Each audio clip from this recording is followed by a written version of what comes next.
خلق الانسان علمہ البیان۔ اللہ نے اپنا انٹروڈکشن کروایا، تعارف کروایا کہ میں رحمان ہوں۔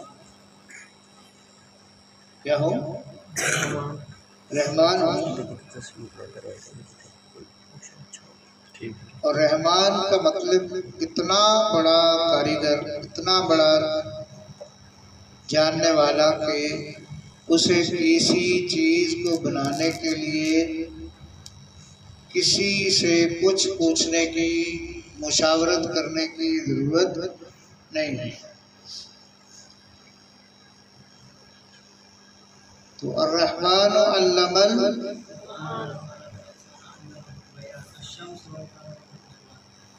رحمان وہ ہے، مجھے قرآن دے دیں تو ذرا آسانی ہو جائے، سورہ نکال کے دیجیے۔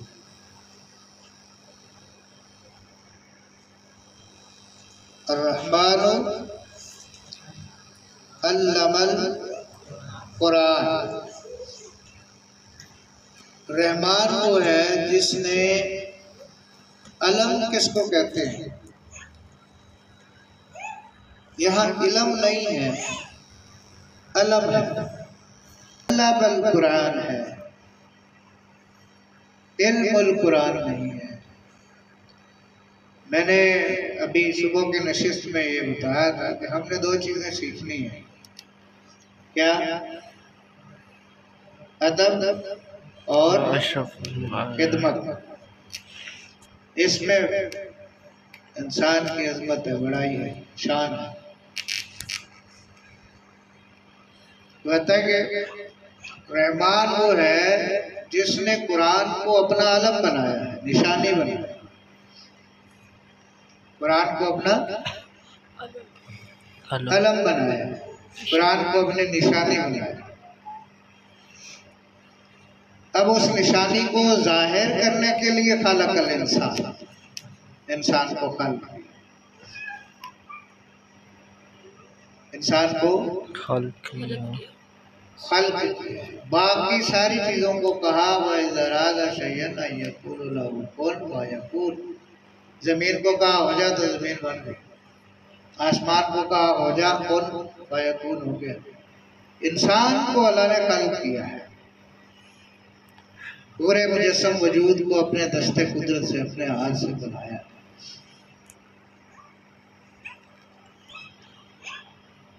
10 چیزیں ایسی ہیں جو بن ماں باپ کے پیدا ہوئی، پتہ؟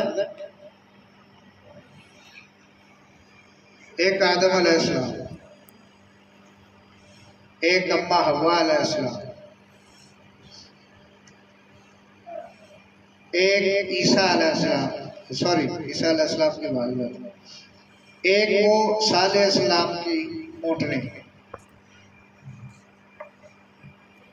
ایسے ہی ایک وہ پرندہ جسے عیسیٰ علیہ السلام نے پھونک مار کے مٹی سے پیدا کر دیا تھا، ایک وہ ہدہد جسے سلیمان علیہ السلام نے اپنے ہاتھ کے اشارے سے پیدا فرمایا،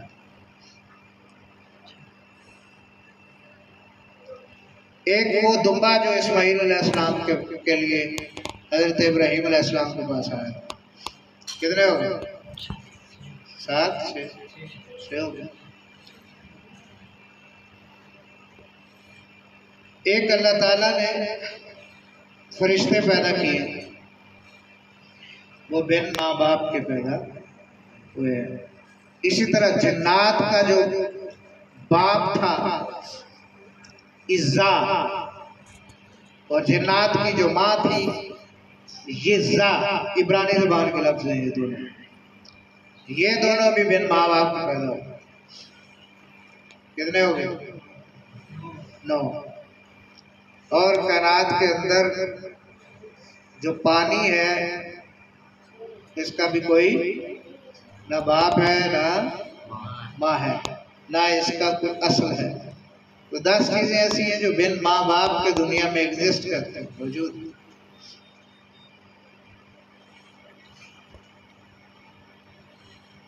ان 10 کی 10 چیزوں کو اللہ نے خلق کیا ہے۔ امر نہیں کیا۔ تو کہا رحمان علم القرآن، رحمان وہ ہے جس نے قرآن کو اپنی نشانی بنایا ہے، علم بنایا ہے۔ جبکہ قرآن کہتا ہے اللہ نے قرآن کو علم بنایا ہے، قرآن اللہ کی نشانی ہے۔ اللہ والا وہ ہے جو قرآن کے ساتھ جڑا ہوا ہے، جس کے منہ پہ قرآن جاری ہے، جس کے سینے میں قرآن سمویا ہوا ہے، جس کی زبان سے تلاوت قرآن چلتی ہے، جس کی گفتگو قرآن سے ہوتی ہے، جس کی بات چیت قرآن سے ہوتی ہے، جس کے مسائل قرآن سے اخذ ہوتے ہیں، جس کا دنیا کے معاملات قرآن سے وہ سیکھ کے کرتا ہے، وہ اللہ والا قرآن ہے۔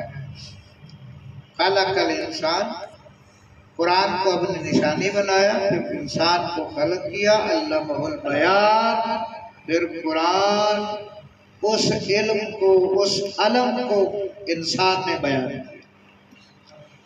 اللہ تعالیٰ فرماتے ہیں کہ میں نے اپنا یہ کلام جو ہے نا پہاڑوں کو دیا کہ یہ تم اٹھاؤ، تو پہاڑ اس کی ہیبت سے پھٹ کر ریزہ ریزہ ہو گئے، اور انہوں نے کہا مولا ہم یہ تیرے جلال والا کلام نہیں اٹھا سکتے۔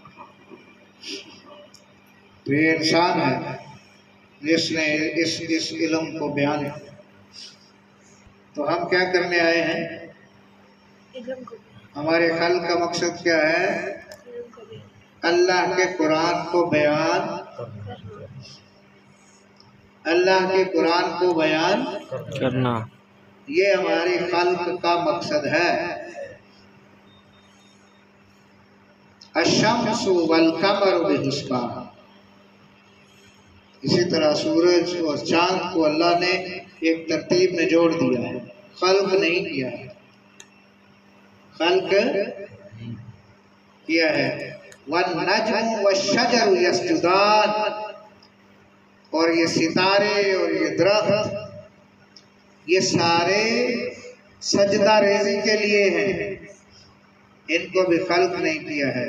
والسماء رفعها ووضع المیزان، اور ہم نے آسمان کو اونچا کر دیا ہے اور میزان بنایا ہے، ترازو بنایا ہے، سب میں توازن رکھا ہے۔ سورج اپنے مقررہ وقت پر طلوع ہوتا ہے، مقررہ وقت پر غروب ہو جاتا ہے۔ کبھی سورج نے اپنی مرضی نہیں کی ہے، نہیں۔ کبھی چاند اللہ کے قائم کردہ دائرے کے خلاف نکل آیا، کبھی آسمان نیچے آ گیا ہو پھر اوپر چلا گیا ہو۔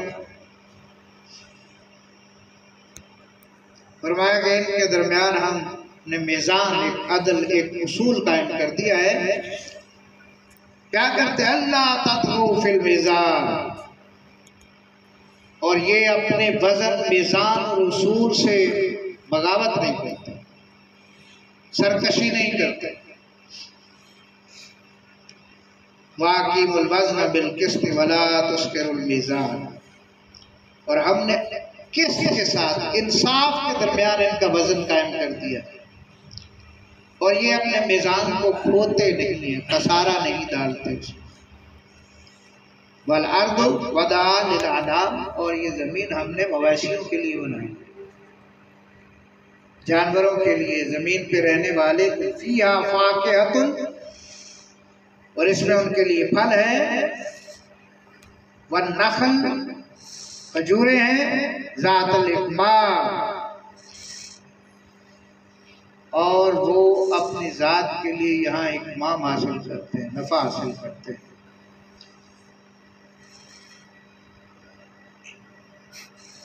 اب اللہ تعالیٰ نے فرمایا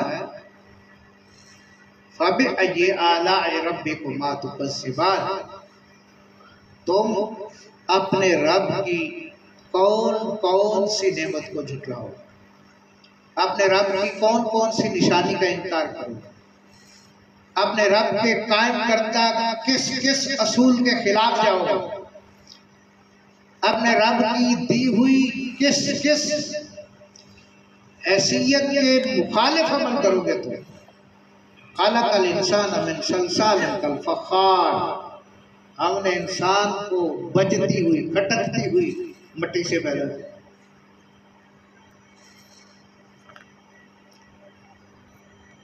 وَخَلَقَ جان من المعارج من نار. یہ آگے اللہ تعالیٰ ان ساری چیزوں کو بیان فرما رہے ہیں. تو یہاں ان آیات میں ہماری تخلیق کا ایک ہی مقصد ہے. کیا؟ اللہ کے قرآن علمہ البیان، کہ ہم اللہ کے اس دیے ہوئے علم کو، نشانی کو بیان کرنے کے لیے دنیا میں آئے.